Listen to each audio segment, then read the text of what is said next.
What is going on, everyone? Misha Wilson here, coming at you for another episode of Marketing with Misha, and actually coming at you from the car here today.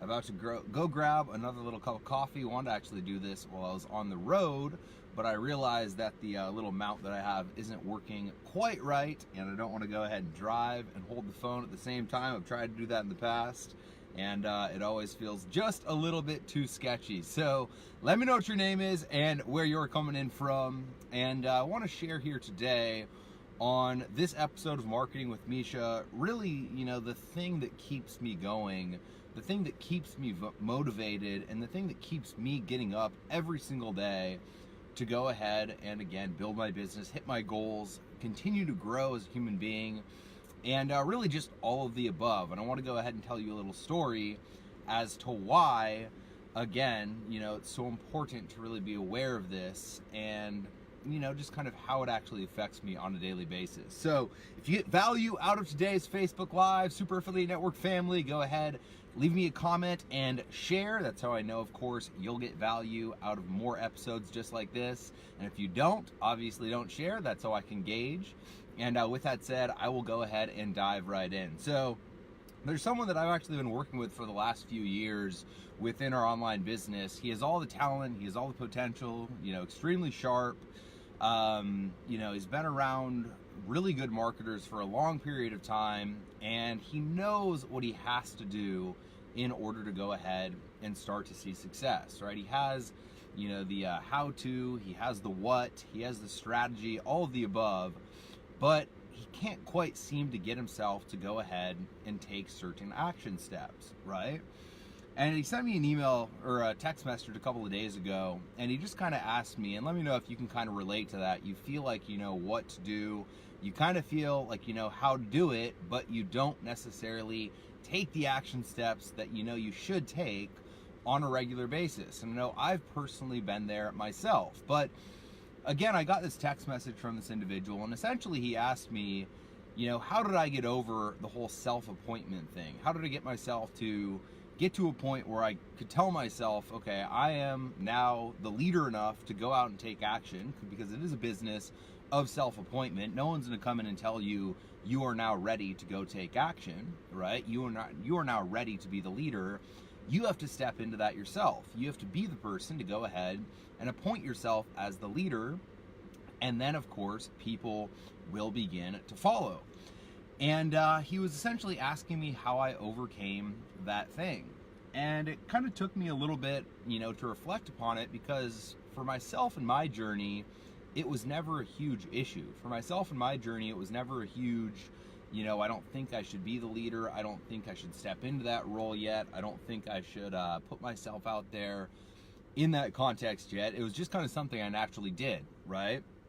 But looking back, it kind of really brought me back to the, what was driving me thing. And obviously at the time I was dead broke and I needed money.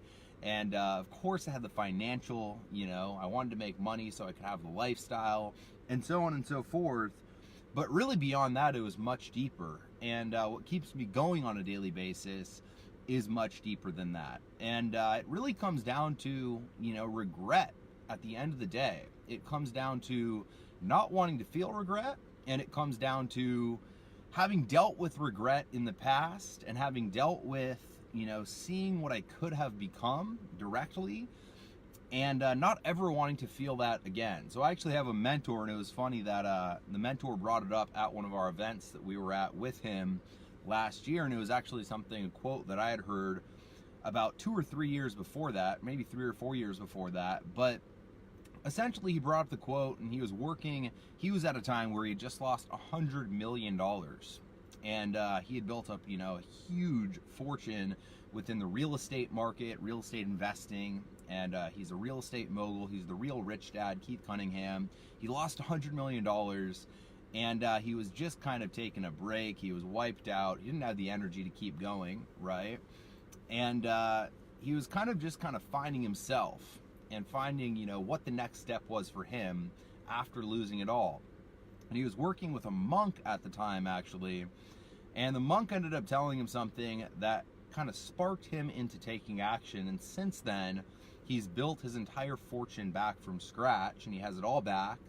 And again, he's managed to rebound, and probably one of the biggest rebounds ever, right? And what that monk told him was that the definition of hell is meeting the person that you could have become.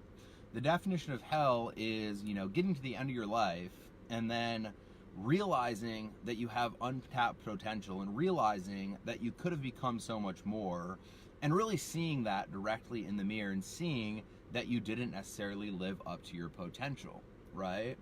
And I had actually already seen that quote, and I had actually already lived through that, and I realized in that moment that that's really what drives me on a daily basis. That's what drives me to build my story. That's what drives me to build my business. That's what drives me to keep improving. That's what drives me to keep sharpening my sword. Because when I was young, all I wanted to do was play tennis, and I got really good at it. I dedicated my entire life to it, and the screen keeps getting a little bit more dark. I don't know why, but I'll keep going. So I dedicated my entire life to it, only to end up when I was 17, getting really sick, actually unable to play, completely and totally losing my ability to step on a court and swing a tennis racket and go at it the way I like to go at it. And the guy that I was a rival with, the guy that I actually beat probably about 75-80% of the time, but the only guy who could kind of compete with me at that time, because I was, one of the strongest tennis players around in my little area. I was a big fish in a small pond for sure, but I did work on my skill sets and I got to a point where I was pretty good.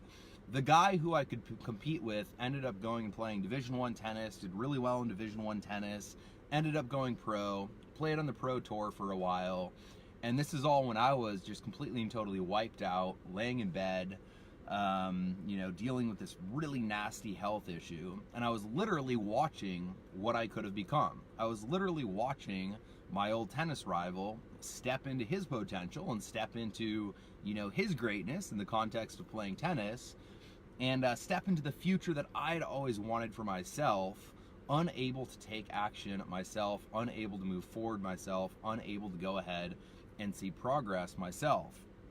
And I remember that was one of, definitely not the most. I've lost family members. My mother was actually sick at the time. And obviously losing a loved one is right up there with the most painful things that you can deal with, right? But that was one of the most painful things. That was one of the most frustrating things, and that was one of the most hellish things, to tie in the quote, right? Hell is meeting the person you could have become.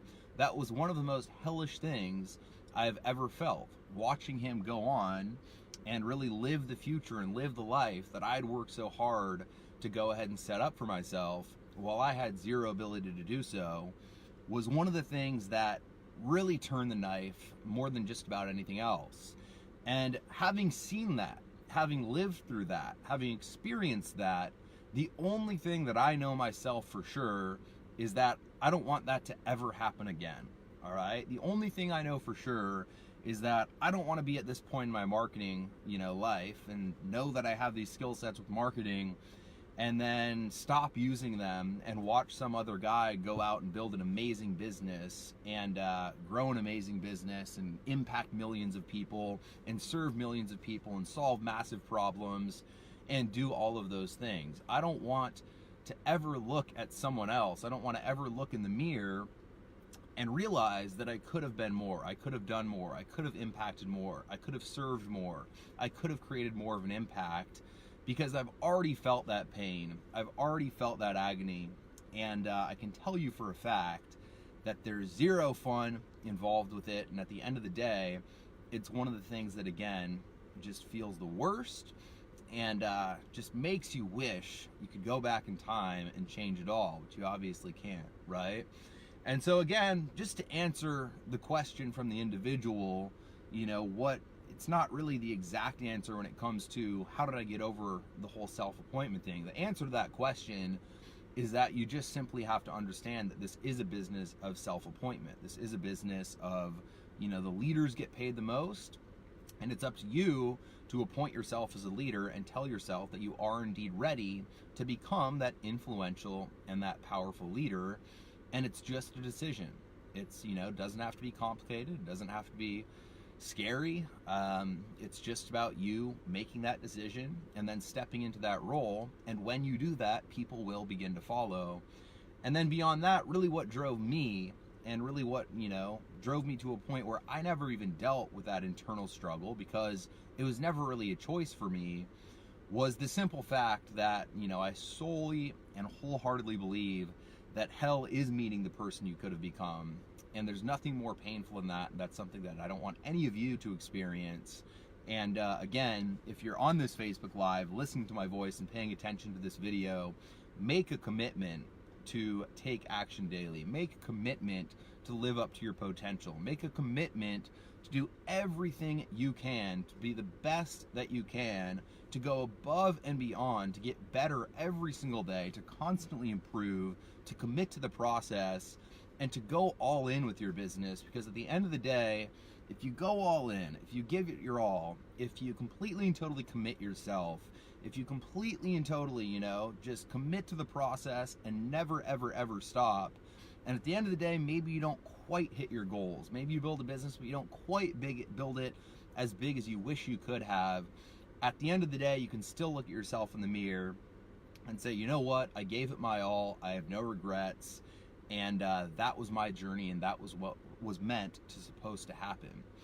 And in my mind, that's a hell of a lot better than looking in the mirror and saying, God, I could have done this, I could have done that, I should have done this, I should have done that. And if I would have done that, I would have, grown bigger, grown stronger, impacted more people, and so on and so forth. So a little bit deep today on today's episode, but I hope you guys got value. Give me some likes, comments, hearts, shares, all that jazz if you did. And once again, Super Affiliate Network members, share this Facebook Live if you guys did get value.